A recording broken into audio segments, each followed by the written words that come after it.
team news, please. Well, everybody who is available from our last game against Crystal Palace. We have no big injuries, and so we'll have a final test today. Another 90 minutes for Jack Wilshere in the under-21s on Monday. How's he progressing? How's he feeling? He has absorbed well his first obstacle, that means get games and finally get 90 minutes. The positives is that he had no setbacks, and the positives as well is that in every game he was sharper, so that means he has a good basis, good fitness basis, and that overall the progression now should be normal. Now he's available for selection from, don't think for tomorrow, but from next game on. It's just now, do I select him or not? What's the latest with Santi Cazorla? Santi Cazorla has joined in normal training as well. And just finally from me, a disappointing result on Sunday, but I guess a quick chance to put things right against West Brom tomorrow. Yes, we the team was very down after the game because we felt that we had done the most difficult, and to be caught back just before the end of the game was very unfortunate. But we have, I think the quality of our game is good. We have to add that little bit, that small margin that makes us more efficient. In the last two games, we were both times against West Ham and against Crystal Palace were in front, and we have to be a bit more clinical and a bit more efficient. Arsene, hello. How important is it that third place is actually now back in your own hands after City got points last night? Look, it is important, of course, but we want to win our games, and instead of focusing on the table, I think it's very important we focus on the process of the quality of what we do. And at the moment, what is a bit frustrating, you feel there's a lot of quality in our game, and we do not get exactly the wins we want. And I think we have to focus on that. Would third, as opposed to fourth, be any kind of consolation, though? Look, we are not there yet. We want to finish as high as we can, and it's not consolation. It's about getting the best out of the team and to focus and give absolutely everything in every game and show that you have a mental level to compete until the end.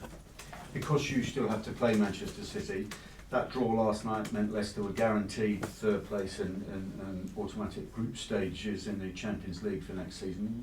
What sort of achievement is that? Can you say? It's a fantastic achievement that nobody expected, and that makes, I think, many people happy. And it confirms as well that it's not down only to the amount of money spent in football, what is important as well, and that sometimes it upsets a little bit the natural hierarchy that everybody has in his head in the Premier League. Staying on the Leicester theme, if you like, reports that Riyad Mahrez is a major summer target for you. Is that the case? Is that the kind of player that you'll be targeting? No, and even if it was, I wouldn't speak about that at that stage of the season. It would be disrespectful to Leicester, but it's not the case. There are also reports that there's a delay to the contract extension discussions for Alexis Sanchez and Mesut Ozil. Is that because the players are waiting to see whether you make the Champions League, or is that the club saying, let's concentrate? No, anyway, you know that all these two players have 2 years contract to go at the end of the season, so that's why we are not in a hurry. It's not the players saying we want to see. No, the players are very keen to. We are talking, and the players are very keen to stay. Good. I know it's a Thursday night, which is an unusual night for a Premier League game, but there are 2,500 season ticket holders that have returned their tickets. Suggestion that there's a sort of a boycott, but certainly there's a little bit of disillusionment. What do you say to that, and do you get a sense of that from what you've seen? Look, everybody's free to do what he wants with his season ticket. We have to live with that. It's a Thursday night, it's unusual. Just a disappointing result at home, maybe that plays as well a part. And I think I don't know. First of all, it's not experienced yet, and we have to live with that. Did you get a sense that the disillusionment, though, is a little more pronounced? Is the negativity? Yeah, maybe as well, but we have to take that with a distance as well, you know, and focus on our job and live with the emotional part in our game is always very high, but it changes very quickly as well. And judgment from people, we have to live with that. It's down to us to change that belief and that judgment. Great news about Jack Wilshere, that he's come through the 90 minutes. If he's not involved tomorrow night, I make that he's got 3 games maximum between now and the England squad being announced. Is that going to be enough for him? Yes, because he has played now 3 games already, and I think physically, the European Championship starts the 10th of June, and until the 10th of June, you know, we're still nearly 2 months. So I think if you look at his fitness at the moment, in 2 months he should be perfectly fit. Assuming there are no setbacks, would you say that Roy Hodgson would be taking a gamble if he named him on May the 12th, or do you think it's just... No, if he has no setbacks, it would not be a gamble. Thank you. Arsene, because of the unpredictable nature of the season, has that heightened your frustration about how things have gone in the last couple of months? Yes, of course, but you look at the games last night, you know, when the teams are committed like Newcastle was, it's a difficult championship, and you have regrets at the end of the season, because I think if you look at the game against Crystal Palace or West Ham, we were not efficient enough in the quality of the game we produced, and that gives you always regrets. Hindsight is a wonderful thing, but do you personally have any regrets about decisions that you made? Every time it doesn't work, you question yourself, you know, and that is part of your job. And I would say the decisions I make are, of course, in the end, it's always down to me, and so I have to stand up for that. Are there times, though, where you would like the opportunity to explain to some of the disaffected fans exactly why you have made substitutions that you've done and that sort of thing? Would you like the opportunity to explain that more in detail? No. Because? It's endless, you know. You make your decision and you stand up for it. Have you been surprised by the staying power of Leicester and Spurs, how they have kicked on in the last couple of months? Yes, they've done well, but the season is not over. So you think there may well be some more twists? Yeah, of course. You could see that in the last game against West Ham.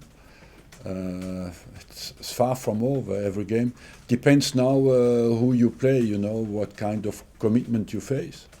So does that extend to you still thinking that you have a small chance, but a small chance of perhaps winning the title? Look, what is our job is to give absolutely the maximum until the last day of the season. And I think you expect that from ambitious professional football players. We have values at this club that we respect and that we have to respect until the last minute of the season. Is that kind of your main concern, Arsene, in some respects, that because the title's a sort of remote possibility that the players' level might drop a little bit? Yes, of course. It's my job to get the team focused 100% and committed 100%. And you've seen that, you think, in training? Yeah, of course. You know, you analyse well the Crystal Palace game. The players gave absolutely everything. There was an angry reaction among the fans at full time on that game on Sunday. Does it affect you personally? Because a lot of it was targeted in your direction, it seemed. Look, I want our fans to be happy, and of course, when they are not, it affects me. You've got 3 of the last 5 games are at home, aren't they? It's important that the fans stay behind the team. I think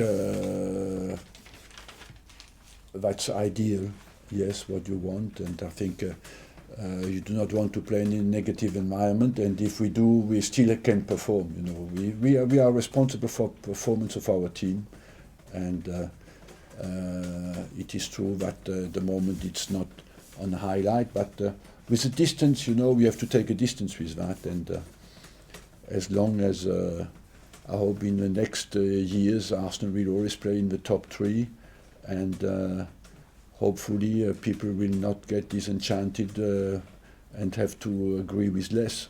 I mean, some of the debate seems to be about whether you'll be manager next season. You've always said you'll honour your Look, I do not contract. want to come back on that. I respect always my contract. Yeah. And so there's no chance that you could leave no matter I what. just answered your question.